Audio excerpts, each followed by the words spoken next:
Welcome to Good Missouri Politics. Thank you for making the time to join us here. YouTube, Facebook, Twitter, MissouriTimes.com. We're a little bit of a technical difficulties with Sinclair this week, so we're going to come to you from the world headquarters of the Missouri Times here with, I announce you as probably not people call you, Bobby Trino's boss, a.k.a. the president of Missouri State, Clif Smart. Thanks, Scott. Good to be here. Thanks for having me in. Kaitlyn Schallhorn for the intelligent part of this. She'll bring that. But first of all, I know I should probably ask you a question about, higher ed and its place in the world cosmos, but how's the football team? So it's fun to have a good football team. We're halfway through the conference season, started 3-1, have a big game Saturday with North Dakota State. We'll get a measure of how good we are. But just on campus, the tone, the energy, the excitement in the community, when you have winning football after having losing football for 30 years, it's amazing. So Coach Machu's been there. This is his second season? It is his second. Last a little weird, Yeah, last year we played 3 games in the fall, 6 games in the spring. Had a really good spring season, but hard to judge when it's all messed up like that. It's a little bit hard to get the excitement when you're playing spring football for the first time ever. Right. But it kind of worked out, right? You did play a full season. We did. Kind of. We did. We played most of the season. We had several teams that we were scheduled to play that stopped out and just stopped playing. Frankly, the teams that played games last year are doing better this year. What a surprise. You play football, you get better, you learn a system, you're good the next year. I have to ask, to interrupt you, as a Detroit Lions fan, what is it like to win a football game? I don't know what that's like. It's a lot of excitement. We've had great tailgating on campus the first 3 games. Homecoming was last weekend. We had our biggest crowd in 5 or 6 years.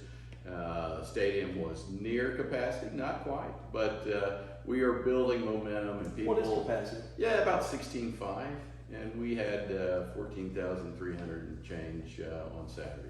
It feels to me like when you go to the campus, and I felt that at some other campuses in the state, but it's been to me remarkable.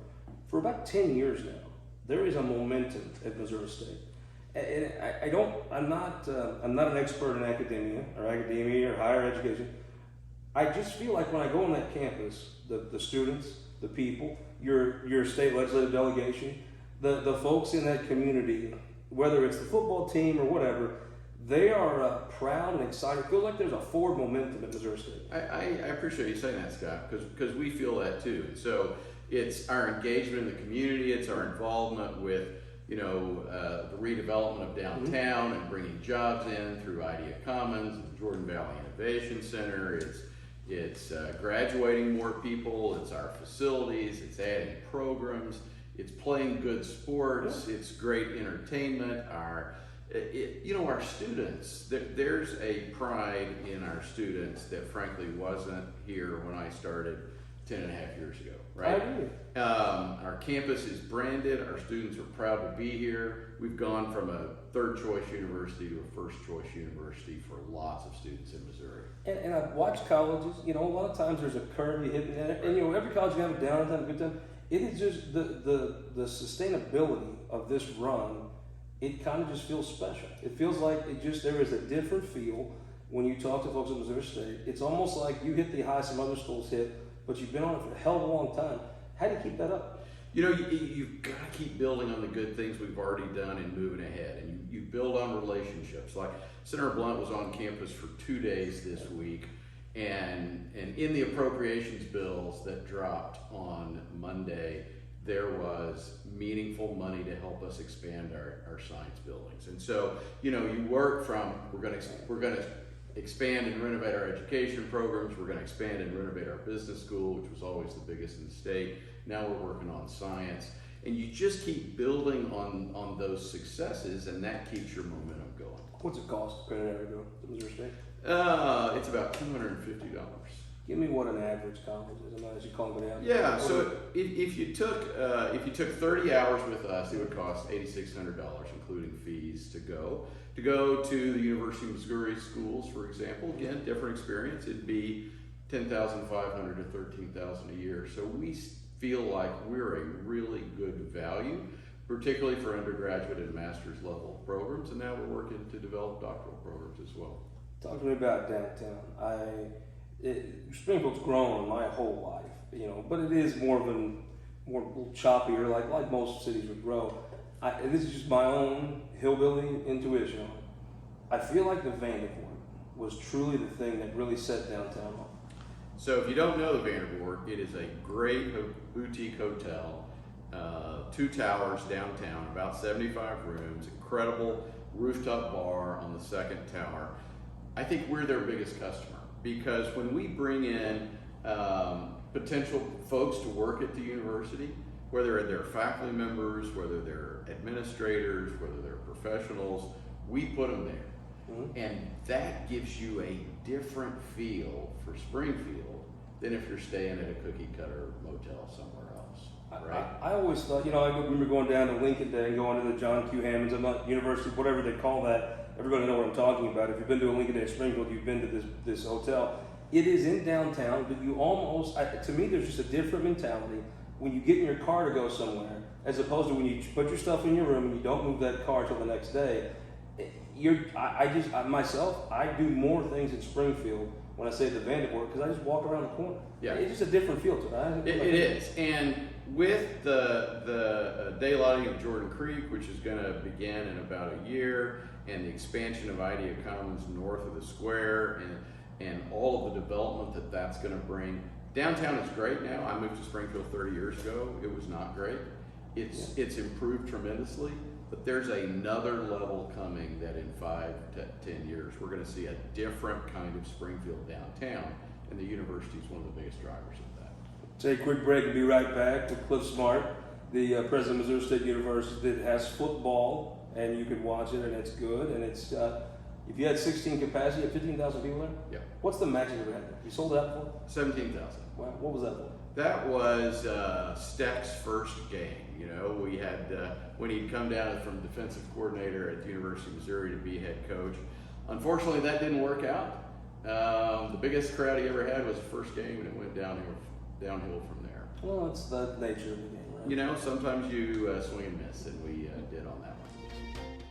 All across Missouri, our new car and truck dealers are building strong local economies. When you buy a car or truck in Missouri, you're helping to support over 20,000 Missouri families who rely on the auto industry for good-paying local jobs. You're also helping fund our communities, schools, first responders, and our roads because dealers generate millions of dollars in tax revenue. Missouri's automobile dealers have been the foundation of our communities for generations and for generations to come. The Missouri Automobile Dealers Association, the heart of Missouri. For more than a century, the St. Louis Carpenters Union has shaped our communities. Through trusted alliances, we deliver skilled professional craftspeople while our business partners provide the kind of quality jobs that keep our economy humming. It's a blueprint that has worked since 1882. Turning Missouri into a right-to-work state stalls progress, wipes out jobs, and kills momentum. Right to work is wrong for everyone. Let's keep Missouri moving forward. Visit carpdc.org to learn more. Your energy needs are changing. That's why at Ameren Missouri, we're not waiting on the future. We're building it with the Smart Energy Plan, advancing thousands of projects across the state, helping reduce emissions through cleaner energy sources, boost reliability with self-healing equipment, and better withstand storms with new composite poles. Moving Missouri forward and bringing us all a little closer together. That's energy at work. Welcome back. Again, thank you for sticking with us. A little issue with Sinclair this week, so we're coming to you from the state capitol. From our office here in Jefferson City, we are here with Kaitlyn Schallhorn to ask the intelligent questions of the president of Missouri State University, Clif Smart. I always tell folks, I think you're the best academic I've ever met because you're not an academic, I think. Exactly. It has been, your time there has been successful, but tell me what's next. You don't seem like the kind of guy that talks about the past a lot. No, we want to, there's still some things to do, right? We were talking a little bit about the expansion of the research park and Brick City and Idea Commons and What's the Brick E City? Factory. That Brick City is where we took 4 abandoned warehouses and turned them into our art department. Phenomenal. Downtown, north of the square. So, there's still work to grow to the next level on that. We're really focused on growing professional doctoral programs, and I'll give you an example. We're partnering with Burl, biggest behavioral health provider in Missouri, headquartered in Springfield, to develop a doctorate in psychology program, because there are literally dozens and dozens of psychology spots going unfilled in a time when, you know, mental health is a significant issue. We've got to be able to bring that kind of program to fruition before taking, you know, a process that takes 3 to 4 years to get it done. So we're working on a mission statement change with the coordinating board and the commissioner. We're working to streamline that process so that we can meet a workforce development need right in our community by producing doctorate level psychologists. I think that's really important for us. And the profile of the university is going to continue to grow as we develop these kind of doctoral programs that are connected to workforce needs. Let me ask you that. COVID changed everything for everybody. It did. You guys had, like every college, revamp. But as it's sitting where we are in October right now, before we head to the holidays, what's the status? Are you a mass campus, or an optional, or how you doing? Only in classrooms. So we started the semester masked indoors per the CDC recommendation. Springfield was leading the world in number of COVID cases. We were having 250 a day. We're down to 41 a day, I think was the number right now. So we relaxed that. We took the mask requirement off of all of our entertainment and athletic venues, residence halls, dining halls, PSU, rec center. It's now just limited to classes because students, you know, you put 120 students in a classroom that seats 120, and we have faculty members that are older that are concerned about that. When our numbers get down under we're in this yellow range, we would expect by the end of the semester to have no mask requirement on campus. How did COVID maybe influence your priorities for the school? Did it, you know, a lot of people pivoted and implemented these new work from home, Zooms, anything like that. How did it kind of change the direction? We did. I mean, I think we learned that a lot of our, that some of our workforce can now work from home part of the time. But you know, for those employees that interact primarily with students, well, they need to be on campus interacting with students, right? If you're an advisor for students, you need to be on campus meeting with students. Now, there's some students that it works for you to have a Zoom meeting with, so maybe one day a week you could set up a whole series of those that you could do from home. But by and large, 95% of our workforce is back on campus with some more flexibility than they had before. Our classes are back, mostly in person. 70+% of our classes are either fully in person or have an in-person component. I mean, they're just things in agriculture and healthcare and performance that you have to be there in person. You can't do a biology lab. You cannot. It's very hard, right? I mean, there are things makeshift that you can do for short term, but we need it to be back. But we also learned that there's certain pieces about technology and blended classes that are better. So we took our intro to college class. It was meet twice a week for the whole semester, and we squished it into a half a semester. We still met twice a week, but we added an internet component so they get all the information front loaded. Students loved it, did better, and then that class is done. You have that information to be successful in college, then you can focus on your substance, you know, for the second half of the semester. That wouldn't have happened but for the pandemic. To me, I think COVID, people that want to get too critical of folks, people do the best they can, right? You probably would do a few things different if you could know how to get it, something you've never seen before. I think most folks just want you to be able to show your work, be able to say, okay, you want me to do this, tell me why. And I found that for the most part, I mean, you can't go by Twitter and Facebook, but most folks, if you can explain them a logical reason for something, and they know you're just trying to do the best you can do to get through this, they give you some grace, right? They have. Our students have been great. We have had almost no compliance issues this semester with masking. Many of them, in a very appropriate way, reached out to say, hey, if we could take it off in the residence halls, that would be helpful. And as our numbers came down, we did more than that. We took it off everywhere except for classrooms.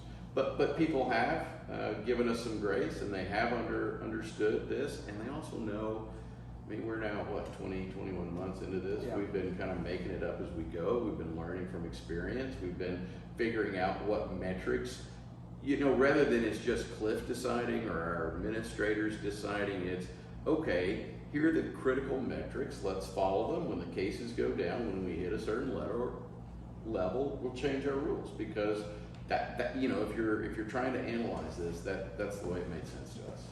Just in the community in Springfield, I know there was highly publicized, you guys had an outbreak of COVID. Did you see your vaccination rates go up, and where did you set Green County? I think they're measuring it at age 12 and older. We're about 52% of that population vaccinated. Our employees, we're at 83% of our full-time employees are vaccinated without any kind of coercion. Tell me how you handle that. We talked about it a lot. Are you vaccinated? I am. All 3 shots. How do you? I just think that'd be a hard thing, and I don't know if there's a right answer in the world. You want folks to get vaccinated for their safety, for other people's safety. I see folks, I saw the pilots at Southwest, they had some vaccine mandate, and then they did everything to do to say the pilots weren't leaving over until they finally got rid of the vaccine mandate, and now you can take a Southwest flight. I gotta think somebody that runs something, how do you deal with that 17%, and how do you approach them in a way to, I don't think browbeating folks is the answer. It is not the answer. Because there are all sorts of factors that go into a person's decision. What we've done, I've personally done probably a dozen Zoom town halls over the last 20 months, and we'll talk about it. We'll have our physician on there. We'll have our public health department head on there. I'll be on there. David Hall, who's managing all our COVID stuff, who's getting all this information, and we answer questions. They're not pre-screened questions. Whatever questions anybody want to ask, we talk about them, we share data. I'm on the Mercy Hospital Board. I share data that we're getting from our hospital providers. And then our team is talking to their own folks one-on-one. And our goal is not to mandate anybody do anything.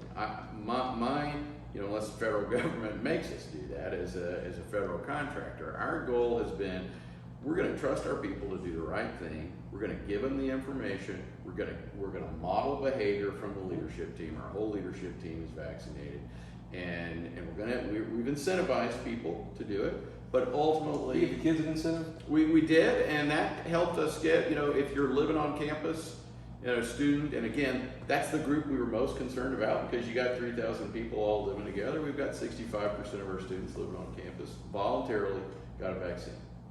Again, I believe that that we need to trust people, to give them real information, to continue to interact with them, to treat them as the adults they are, and then people make the decision they make. You get in the 80s, I mean, I'm no COVID expert, but when you get up in the 80s, it feels to me like there's going to be maybe 5-10% of folks that have a legitimate reason not to take it. Yeah, there's some percent like that honest health reason. So, before, both of our hospitals locally have mandated vaccine. When they did that, I don't know, 2 to 3 months ago, just through voluntary efforts, they'd only had 50 to 60% of their workforce be vaccinated. So I think for us to be at 83% of our full-time employees vaccinated, who did it voluntarily, I'm really proud of that. You get this stigma from the media that it's just a bunch of hicks like myself that aren't vaccinated, and I know that's probably a large percentage, but a large percentage of African Americans aren't vaccinated. I was talking to Mayor Tajar Jones, she was like, that is not the sell you would think it would be in the African American community. And when Southwest pilots, who I've flown Southwest many times, and I think the guy running is a pretty bright guy. They're all college-educated people, right? It's not just what folks want to make. So I've got over 100 people that have a PhD that have decided so far not to get vaccinated. We're interacting with those. I think some will change their mind, but ultimately, people should be able to decide for themselves.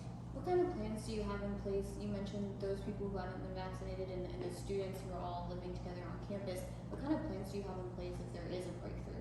Yeah, so we've got a residence hall offline, for example, that we can house people there. We have a whole team that checks on folks if they go into quarantine or isolation there. We have a brand new state-of-the-art medical center right on campus with doctors and nurses to engage them, and we're partnered with Mercy so that if someone needed to be hospitalized, fortunately we have not had students that have needed to be hospitalized, that we can make sure that they're getting the right medical care. We did have, before the vaccine came out, we did have 2 of our employees that died of COVID, and that's a gut-wrenching, awful thing when you lose someone that's a part of your university community and you know those people, and one of them was in his 50s, and not only had he worked for us, his dad had worked for him his whole life. And so, you know, you just hate that. And my message to people is, hey, if you're vaccinated, you're less likely to have to be hospitalized or to pass away as a result of this. And so we're just encouraging people to do that. You got a pretty good delegation coming to Springfield these days. Yeah. I mean, when you've got a member in the House minority that makes waves, Crystal Quaid's done well. Betsy Vogel's come up here. She's got an interesting understanding of healthcare and education. Your Senator Lincoln Huff is set to become the budget chair. You're doing pretty well with the delegation.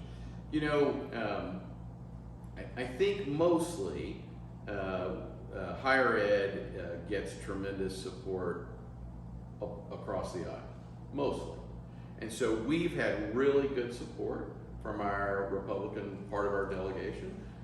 We do have 2 Democrats from Springfield. They are both Missouri State grads and go to bat for us in the minority caucus. But you're exactly right. There is no better person to have in Jeff City than Lincoln Huff, who's our grad, who has a big say in Senate appropriation, whose dad and 2 of his brothers are longtime employees of the university, who believes in higher ed, and who's a good friend.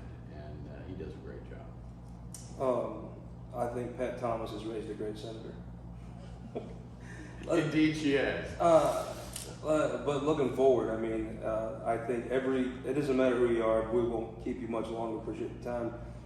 No matter where you go to school, where you work in this state, I think the state should almost be afraid of losing Roy Blunt when he retires next year. Oh my gosh. What's he meant to Missouri State? He is, first of all, he's a tremendous friend. When he's here, when I'm in DC, we almost always, with our spouses, get together and just enjoy the company. He's tremendously smart and engaged and knows people and is fun to be around and is a sophisticated, good person. He has also, for years, brought home money to our state. The Precision Medicine Building at the University of Missouri. He's working now on a $50 million project for our Temple Hall expansion. The Roseport Bridge that will turn this into a parking lot? We can go around every community in Missouri, and Senator Blunt has made a difference. The airport that we have in Springfield goes back to when he was a congressman. But so many projects that are part of economic development, infrastructure for roads and buildings, university support, we're going to miss him tremendously. He's been a great senator. Take the Mount Rushmore of Missouri senators. You know, Kit Bond would be on there. He would. Filling Kit Bond's shoes, you know, people have the same talk. No one could beat Kit Bond. Roy Blunt's put his face up there on that mountain, and if you could say somebody did an admirable job with that legacy, he's done it. And you hope that whoever fills that takes that legacy seriously and runs with it. We've always, in recent history, we've always had a senator, usually not 2, but one senator who thought a main purpose of his job was to bring projects home to Missouri. So some of our tax dollars came back here. Yeah. You're exactly right. That was Kit Bond, and Roy Blunt has filled those shoes. I hope whoever wins his seat realizes that's an important job of being a U.S. Senator from Missouri. Before we let you go, coming up at Missouri State, every time I talk to you, there's something new happening, something new downtown happening. Are you back? I know you're back to having concerts, right? We are. Folks have events and stuff. We are. Back kicking and successful. I've been to one. I know several people that have been to them. When you look at higher ed, let's say you're a person and you're trying to decide, okay, I want a degree. This is my priority. Let's say you're a person doesn't come from a wealthy background. Mm-hmm. You're looking to better your life. Give me the pitch on going to Missouri State. Yeah, so I think you want to go somewhere where you're going to be employed, that you can afford, that if you have to borrow money to get there, the debt is not going to be overwhelming, and that it's going to allow you to develop into a leader and a thoughtful person. You know, our mission is in public affairs, and we believe that we produce people that are going to be engaged in their communities and competent in their field. They're going to be employed when they leave. They're going to have manageable debt to pay off, and they're going to go out in their communities and be leaders. Come to Missouri State, more times than not, that's the result. You know, I grew up in Lebanon, and I always wanted to go to Missouri State, but then we moved away. But I bet if I would have stayed. Lebanon sends a ton of people to Missouri State. I think we had about 30 out of their graduating class this year. And it's got a great vibe and karma, and I do think people credit you with it, maybe not enough. I think there's a reason why something's had this sustained success, so congratulations. Thanks, Scott. Thanks for having me on. And we'll be back in the studio in St. Louis next week, but I will take 1 second. I know by now you've all heard about Representative Tom Hannigan passing away. Tom Hannigan was a good man, integrity, honesty. When you think of that downtown St. Charles history with the Elmans and the Zairs and the Dempseys, Tom Hannigan was right in with that. But he's more than that. Tom Hannigan was a man who was gay, openly gay. We had his 50th birthday party right here in this room back in May. He was a warm person, kind to people, really wanted to see this state do well. And I think maybe he cast a bunch of votes. His legislative career can speak for itself, but I think maybe there's his legacy is bigger than that. He said in rooms that I figure had to be uncomfortable. He did those things with a cheerful smile. He opened doors. He made other people feel comfortable being who they are. And I have to think somewhere there's a young person that wants to get in public service and politics, and maybe they want to make the decision on what party they choose by their ideas, not by their sexual orientation. I think Tom Hannigan took a lot of slings and arrows and punches with a smile to make it easy for that person to choose to be who they are and how they want to be. And I think his legacy will go on much farther than just a normal legislator. He's somebody that I'll miss seeing, and just really think of it as partner Scott right now and their family. So we're thinking about you, and we look forward to everyone sharing their thoughts and memories of Tom in the next few days. And we'll see you next week back in the studio on This Week in Missouri Politics.